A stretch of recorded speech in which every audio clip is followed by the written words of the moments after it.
Salah satu elemen yang tidak bisa dipisahkan dalam peringatan Hari Suci Nyepi di Indonesia adalah pawai ogoh-ogoh. Pawai yang biasanya digelar di Bali, kini juga bisa dilihat di Jakarta, tepatnya di Taman Mini Indonesia Indah Jakarta Timur, hasil kerjasama dengan umat Hindu Pura Penataran Agung Kertabumi. Pawai ogoh-ogoh sudah tepat dilakukan di Taman Mini Indonesia Indah karena selaras dengan tujuan melestarikan budaya dan kesenian Bali. Di sisi kanan maupun sisi kiri. Dalam rangka menyambut Hari Suci Nyepi yang jatuh di tanggal 29 Maret 2025, serta juga dalam menyongsong ulang tahun emas yang ke-50 Taman Mini Indonesia Indah, ratusan umat Hindu dari Sukaduka, Banjar Hitakarma, serta elemen pengempuan Pura Agung Kertabumi menggelar kegiatan pawai ogoh-ogoh yang berpusat di Jakarta, tepatnya di Taman Mini Indonesia Indah. Ratusan pengunjung serta umat Hindu tumpah ruah di jalan dengan sangat antusias menyaksikan pawai atau arak-arakan ogoh-ogoh yang bertemakan Sang Kalarau.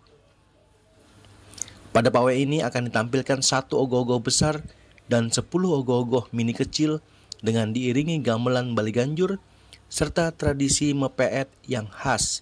Dan tentunya yang tidak kalah menarik kehadiran tokoh-tokoh mitologi seperti Rangde dan Barong. Beberapa tarian Bali juga meriahkan suasana pawai ogoh-ogoh, memberikan pengalaman kesan yang indah bagi para pengunjung. Salah satu Ketua PHDI DKI Jakarta Raya Ide Bagus Yudi Arnawa mengatakan, pada tahun ini 2025 acara pawai ogoh-ogoh mengusung tema Kalarau yang mengisahkan legendaris antara Dewa Wisnu dan siluman Kalarau.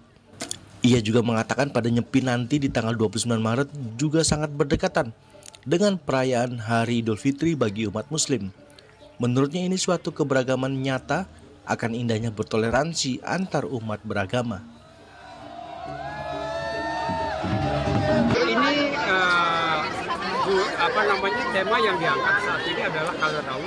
Kalarau itu adalah diawali dengan pencarian tirta amerta. Ya. Nah ini salah satu daripada raksasa masuk ke dalam pencarian itu. Nah ini akhirnya apa? Akhirnya diketahui, dipanahlah sehingga tinggal lehernya saja. Nah amarahnya itu terlampiaskan dan dicarilah Dewi Ratih. Dewi Ratih itu Dewi Bulan. Nah pada saat terjadi gerhana bulan, bulan itu akan tenggelam. Bulan itu tenggelam artinya tidak di dalam mitologi Hindu itu dimakan oleh Kalarau itu, tetapi tidak sampai ke badannya karena sampai lehernya saja, turun lagi jadi sempurna lagi bulan itu.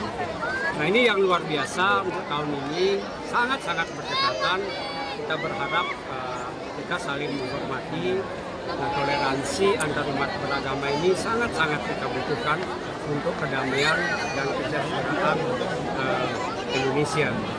Ya, kami umat Hindu menjalankan ritual sesuai tata cara Hindu dan saudara kami yang beragama Islam menjalankan ibadahnya sesuai dengan ajarannya.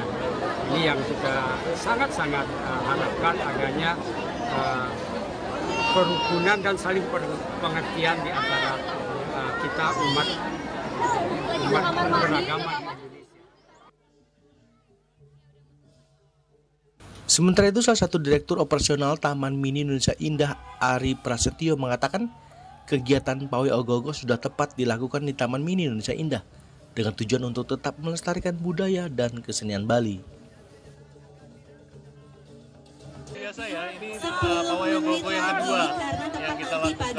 Yang pertama tahun lalu, tahun ini jauh lebih ramai yang datang, dan tadi sudah diskusi dengan Pak Made Sudarta, Ketua SPHD Jakarta Raya. Kita akan teruskan kegiatan ini dan mudah-mudahan tahun depan kita bikin lebih besar lagi, lebih meriah lagi. Dan yang membuat tahun ini lebih spesial adalah tahun ini adalah tahun ulang tahun Taman Mini ke-50. Jadi segala bentuk seni budaya, pagelaran, jalan dengan Taman Mini sebagai destinasi wisata budaya akan terus kami perbanyak, kami bikin yang lebih baik, lebih besar, dan tetap otentik memperhatikan nilai-nilai kekhasan dari seni budaya tradisi dari Nusantara. Seperti diketahui bahwa seluruh umat Hindu akan melaksanakan catur beratap penyepian di tanggal 29 Maret 2025. Dari Jakarta, Julius Warta dan Ketut Sumadiasa melaporkan.